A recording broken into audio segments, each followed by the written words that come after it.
Bismillahirrahmanirrahim. Alhamdulillahi dzil jalali wa syari'il harami wal halali. Allahumma salli ala nuril anwar wa sirril asrar wa tiryakil aghyar wa miftah babil yasar sayyidina wa maulana Muhammadinil mukhtar wa alihil athhar wa ashabihil akhyar adada ni'amillahi wa ifdalih, amma ba'd. Yang saya cintai, yang saya muliakan, para alim ulama, para kiai, para asatid, para tokoh masyarakat, wabil khusus ketua DKM masjid, imam masjid, pengajar-pengajar di masjid, ketua panitia peringatan Maulid Nabi besar Muhammad beserta seluruh panitia, para tokoh masyarakat, para aparat pemerintah beserta seluruh hadirin dan hadirat, bapak-bapak, ibu-ibu, pemuda-pemudi umat baginda Nabi besar Muhammad sallallahu alaihi wasallam. Alhamdulillah, segala puji dan syukur kehadirat Allah Subhanahu wa taala. Karena Allah Subhanahu wa ta'ala telah memberikan kepada kita nikmat yang sangat besar. Allah telah memberikan kepada kita keagungan yang sangat besar. Allah telah memberikan kepada kita rahmat yang sangat besar. Apa nikmat Allah yang sangat besar? Apa karunia Allah yang sangat besar? Apa rahmat Allah yang sangat besar?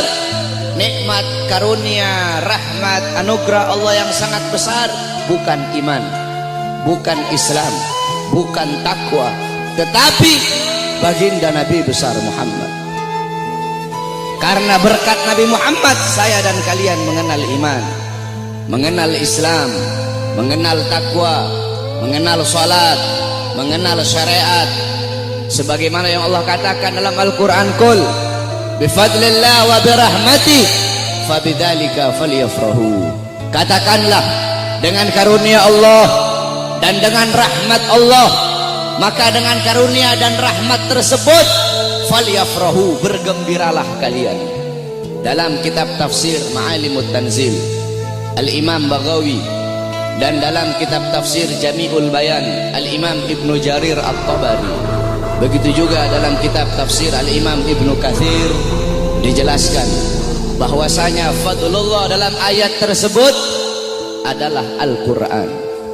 Sedangkan Sayyidina Abbas menafsirkan fadlullah dalam ayat tersebut adalah ilmu. Maka dengan adanya karunia Allah yaitu Al-Quran dan ilmu, dan dengan adanya rahmat Allah, siapa rahmat Allah? Baginda Nabi besar Muhammad. Maka dengan adanya karunia dan rahmat tersebut falyafrahu, bergembiralah kalian semua, senanglah kalian semua dengan adanya anugerah dan rahmat Allah. Duduknya kita di sini sebagai bukti kegembiraan kita dengan adanya baginda Nabi besar Muhammad sallallahu alaihi wasallam. Beliau nikmat yang begitu besar, beliau rahmat Allah yang sangat besar untuk kita semua, dan Allah jadikan kita sebagai umatnya beliau.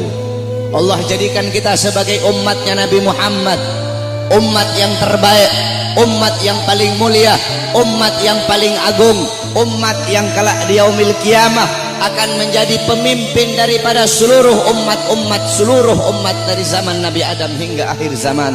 Umat yang dimana akan berdiri di posisi paling depan membawa benderanya baginda Nabi besar Muhammad. Umat yang sangat dibangga-banggakan oleh Nabi Muhammad. Umat yang dimana para nabi-nabi dan rasul terdahulu mereka iri kepada kita sebagai umat Nabi Muhammad. Dalam kitab Nashihul Ibad Al-Imam Ibnu Hajar Al-Asqalani dijelaskan bahwasanya Nabi Allah Adam alaihi salam, beliau berkata, aku iri kepada umat Muhammad. Aku iri kepada umat Muhammad. Kenapa? Karena Allah memberikan kepada mereka 4 macam kemuliaan yang tidak pernah Allah berikan kepadaku, tapi Allah berikan kepada mereka. Apa 4 macam kemuliaan yang Allah berikan untuk kita tapi tidak Allah berikan kepada Nabi Adam? Yang pertama kata Nabi Allah Adam alaihissalam, Allah menerima taubatku ketika aku berada di kota Mekah saja, tidak di kota-kota yang lain. Tetapi bagi umat Nabi Muhammad, dimanapun mereka bertaubat, Allah terima taubatnya.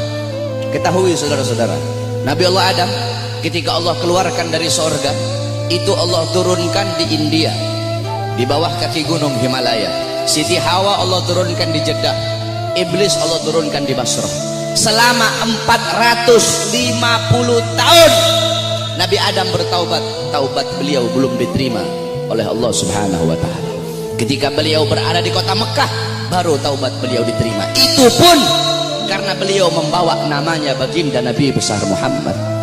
Beliau berdoa, ya Rabbi haqqi Muhammad, ya Allah, demi hak Muhammad, demi kehormatan Muhammad, kemuliaan Muhammad, keagungan Muhammad, terima taubatku ya Allah. Wa qala Allah ya Adam, kaifa arafta Muhammad wa lam ahlagahu? Wahai Adam, dari mana kau mengetahui wujud Muhammad sedangkan aku belum ciptakan wujudnya Muhammad? Qala Adam, ya Rabb, innaka lama khalaqtani rafa'tu ra'si wa ra'aitu ala qawaimil arsy maktub la ilaha illallah Muhammadur Rasulullah.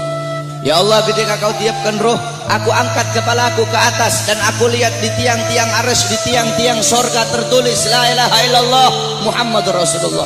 Dari situ aku tahu bahwasanya Muhammad bukan manusia biasa. Sebab tidak mungkin engkau akan meletakkan nama makhluk di samping namamu, kecuali pasti makhluk itu makhluk yang paling kau cintai ya Allah. Makanya aku bawa nama Muhammad dalam pertaubatanku kepadamu dengan harapan agar engkau menerima taubatku. Apa kata Allah? Sadaqta ya Adam, betul apa yang kau katakan itu wahai Adam. Kalau engkau bermohon kepadaku dengan membawa nama Muhammad, ketahuilah telah aku ampuni dosamu wahai Adam. Walaula Muhammad ma khalaqtuka ya Adam, dan kalau bukan karena Muhammad, tidak akan aku ciptakan engkau wahai Adam. Allah menerima taubat Nabi Adam ketika beliau berada di kota Mekah. Apa kata Nabi Adam? Sedangkan bagi umat Muhammad, dimanapun mereka berada, saya dan kalian kalau mau bertobat dari dosa, tidak harus kita ke Mekah, saudara-saudara. Kita bertobat dimanapun tempatnya. Taubatan nasuha, menyesali perbuatan dosa, tidak mengulangi perbuatan dosa, itu taubat kita diterima oleh Allah. Sedangkan kata Nabi Adam, tapi aku hanya di kota Mekah, tidak di tempat yang lain. Sedangkan umat Muhammad dimanapun mereka bertaubat, Allah terima taubat mereka. Itu pertama, tidak pernah Allah kasih untukku, tapi Allah kasih untuk kita sebagai umat Muhammad. Yang kedua kata Nabi Adam, ketika aku berbuat salah, Allah pisahkan aku dengan istriku Hawa hanya karena satu kesalahan. Satu kesalahan yang aku perbuat, aku makan buah khuldi, Allah pisahkan aku dengan Hawa selama ratusan tahun. Tetapi bagi umat Muhammad, pagi, siang, sore, malam mereka bermaksiat, tidak Allah pisahkan mereka dengan anak dan istri mereka. Aku cuma satu kali Allah pisahkan aku dengan Hawa. Umat Muhammad ribuan kali, jutaan kali bermaksiat, tidak Allah pisahkan mereka dengan anak dan istri mereka. Yang ketiga kata Nabi Adam, aku berbuat salah dalam keadaan berpakaian, dalam keadaan tertutup auratku. Karena Allah murka, Allah lepaskan pakaianku sehingga terlihat auratku. Tetapi bagi Muhammad kebalik, mereka berbuat dosa dalam keadaan telanjang, tapi tetap Allah kasih mereka pakaian. Aku berbuat salah dalam keadaan berpakaian, Allah lepaskan. Umat Muhammad mereka berbuat dosa dalam keadaan melepaskan pakaian, tapi tetap Allah kasih mereka pakaian. Yang keempat kata Nabi Adam, aku berbuat salah di dalam sorga. Di dalam sorga aku berbuat salah, Allah murka, Allah keluarkan ke dunia. Umat Muhammad kebalik, mereka berbuat dosa di dunia, tapi kalau bertaubat, taubatnya diterima, mereka meninggal husnul khatimah, Allah masukkan mereka ke sorga. Kebalik kata Nabi Adam, aku berbuat salah di sorga, Allah keluarkan ke dunia. Umat Muhammad berbuat dosa di dunia, Allah masukkan mereka ke sorga. Aku iri kepada umat Muhammad, sungguh aku ingin menjadi umat Muhammad, kata Nabi Allah Adam alaihissalam. Lihat bagaimana kemuliaan umatnya Nabi Muhammad. Nabi Musa alaihissalam ketika beliau naik ke Tur Sina, naik ke Bukit Sina, beliau berdoa, ya Allah, aku ingin melihat cahayamu, aku ingin melihat zatmu, aku ingin melihat wajahmu ya Allah. Apa kata Allah? Wahai Musa, kau tidak akan sanggup, kau tidak akan kuat untuk melihat cahayaku wahai Musa. Ketahuilah, antara diriku dengan hamba-hambaku ditutupi dengan 70.000 hijab, 70.000 penghalang yang menutupi antara diriku dengan hamba-hambaku. Al-Imam Ghazali menjelaskan, Penghalang Allah itu Allah ciptakan dari cahaya, dari air, dan dari kegelapan. Di dalam penghalang Allah ada suara gemuruh air, ada suara air yang sedang mengalir. Itu dalam penghalang Allah. Andaikan saya dan kalian manusia biasa, Allah perdengarkan telinga kita ini untuk bisa mendengar suara air yang ada dalam penghalang Allah, saking ketakutan hati kita ini akan copot dari badan. Hati kita ini keluar sendiri dari badan, saking dahsyat penghalangnya Allah. Andaikan Allah buka satu penghalang, Allah perlihatkan kepada gunung, gunung akan hancur, tenggelam, tidak akan muncul sampai datangnya hari kiamat. Apa kata anak Allah? Wahai Musa, 70.000 penghalang ini tidak akan aku buka untuk siapapun kecuali untuk Muhammad dan untuk umat Muhammad. Apa kata Nabi Allah Musa alaihissalam? Ya Allah, kalau begitu jadikanlah aku bagian daripada umat Muhammad. Nabi Musa ingin menjadi umat Nabi Muhammad. Bahkan diriwayatkan bahwasanya Sayyidina Syekh Abil Hasan Asyadili, pengarang Hizbul Bahar, Hizbul Nasr, pengarang kitab Mafakhirul Aliyah, beliau pernah bermimpi, saudara-saudara. Ketika beliau bermimpi, dalam mimpinya beliau melihat ada Nabi Muhammad dan ada Nabi Musa sedang ngobrol. Nabi Musa bilang sama Rasulullah, wahai Muhammad, aku dengar engkau pernah berkata dalam sabdamu bahwasanya ulama ummati kal anbiya Bani Israel. Ulama dari golongan umatku itu bagaikan golongan nabi-nabi dari kalangan Bani Israel. Apakah betul wahai Muhammad? Apa kata Rasulullah? Ini dalam mimpinya Syekh Abil Hasan Asyadili. Apa kata Rasulullah? Iya betul, ulama umatku itu kepintarannya, kepintarannya itu sama seperti kepintaran nabi-nabi dari kalangan Bani Israel. Kata Nabi Musa, coba seperti apa sih ulama umatmu itu? Aku pengen lihat, coba. Nabi Muhammad memanggil Al-Imam Ghazali di dalam mimpinya Syekh Abil Hasan Asyadili. Imam Ghazali dipanggil oleh Nabi Muhammad. Nabi Muhammad bilang, ini salah satu daripada ulama umatku yang aku banggakan. Akhirnya kata Nabi Musa, siapa namamu? Kata Imam Ghazali apa? Ana Muhammad bin Muhammad bin Muhammad. Kata Nabi Musa, stop. Wahai Rasulullah, ini kamu bilang pinter. Saya nanya siapa namanya? Dia jawab Muhammad bin Muhammad bin Muhammad. Kalau dia pinter cukup dia jawab Muhammad. Stop, sudah. Nggak usah dia bilang Muhammad bin Muhammad. Saya nggak nanya nama bapaknya, saya nggak nanya nama kakeknya. Kalau dia pinter cukup dia jawab Muhammad. Udah, stop. Atau Muhammad Al-Ghazali. Dalam kitab Tabaqat Syafi'iyah, Al-Imam Ghazali. Ghazali itu adalah nisbat nama tempat kelahiran beliau. Tetapi ada juga ulama yang mengatakan Ghazali itu nisbat kepada pekerjaan keluarga beliau, yaitu tukang tenun, tukang sol.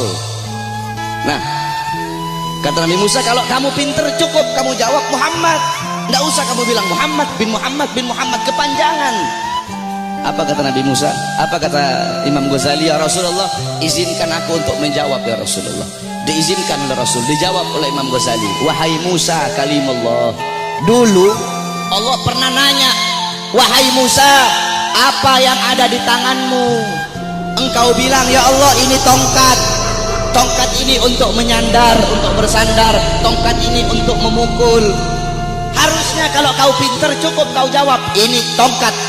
Nggak usah kau jawab tongkat ini untuk ini, untuk ini, untuk ini. Karena Allah nanya apa yang ada di tanganmu. Allah tidak tanya untuk apa itu. Apa kata Nabi Musa? Karena aku ingin bercakap-cakap lama dengan Allah. Aku ingin punya waktu yang panjang dengan Allah untuk mengambil berkah. Apa kata Imam Ghazali? Begitupun aku jawab dengan jawaban yang panjang untuk bercakap-cakap lama denganmu agar mendapatkan keberkahan darimu yang pernah berbicara dengan Allah. Baru diakui oleh Nabi Musa kepintaran ulama daripada umatnya Nabi Muhammad sallallahu alaihi wasallam. Coba kau lihat dalam kitab Khasaisul Ummatul Muhammadiyah, dalam kitab keutamaan, kekhususan yang Allah kasih kepada umat Nabi Muhammad, umat terdahulu, saudara-saudara. Kalau mereka berbuat dosa, Allah tidak segampang akan mengampuni dosa mereka. Bani Israel kalau mereka berbuat dosa, mereka harus cari jurang yang tinggi, loncat ke bawah sampai mati, baru diterima taubatnya oleh Allah. Kita tidak, Allah kasih kemudahan. Umat terdahulu kalau anggota tubuh mereka ada yang terkena najis harus dihilangkan dengan kulit-kulitnya. Kita tidak, terkena najis cukup hilangkan najis itu. Kalau menggoladoh najisnya berat, pakai air dicampur dengan tanah. Allah kasih kita kemudahan, Allah kasih kita keutamaan. Kenapa? Karena kita adalah umat Nabi Muhammad. Kuntum khairu ummatin ukhrijat linnas. Kamu sekalian umat yang paling bagus, umat yang paling baik, umat yang paling utama, umat yang paling mulia yang Allah keluarkan untuk segenap manusia. Kenapa kau jadi umat yang terbaik? Kenapa kau jadi umat yang termulia? Bukan karena sholatmu, ibadahmu, amalmu, ilmumu, bukan. Tapi karena kau, saya adalah umatnya Nabi Muhammad. Kita menjadi mulia karena kemuliaan Nabi Muhammad. Makkah menjadi kota yang mulia karena Makkah kota kelahiran Nabi Muhammad. Madinah menjadi kota yang mulia karena Madinah kota hijrah dan kota wafatnya Nabi Muhammad. Hajar Aswad menjadi batu yang mulia karena Hajar Aswad pernah dicium oleh bibirnya Nabi Muhammad. Buraq menjadi kendaraan yang mulia karena Buraq pernah ditunggangi oleh Nabi Muhammad. Bahkan ada salah satu ulama yang mempertanyakan, siapa yang lebih mulia, sendalnya Nabi atau malaikat Jibril alaihi salam? Jibril alaihi salam tidak pernah berjumpa langsung dengan Allah, tetapi Nabi Muhammad bahkan sendalnya telah berjumpa dengan Allah. Dalam kitab Al-Anwar Al-Bahiyah dijelaskan sendalnya Nabi berjumpa dengan Allah. Kenapa sendal itu menjadi mulia? Sendal itu menjadi mulia karena dipakai oleh kaki yang mulia, kakinya baginda Nabi besar Muhammad. Pernah seseorang bertanya kepada salah satu ulama, siapa yang lebih mulia, Ka'bah ataukah makbarahnya Nabi? Ka'bah atau kuburnya Nabi yang lebih mulia? Apa jawab ulama itu? Kalau kita lihat dari kuburnya, maka Ka'bah lebih mulia. Tetapi kalau dilihat dari sesuatu yang bersemayam dalam kubur itu, maka sesuatu yang bersemayam dalam kubur itu lebih mulia ribuan jutaan kali daripada Ka'bah. Siapa? Nabi Muhammad sallallahu alaihi wasallam.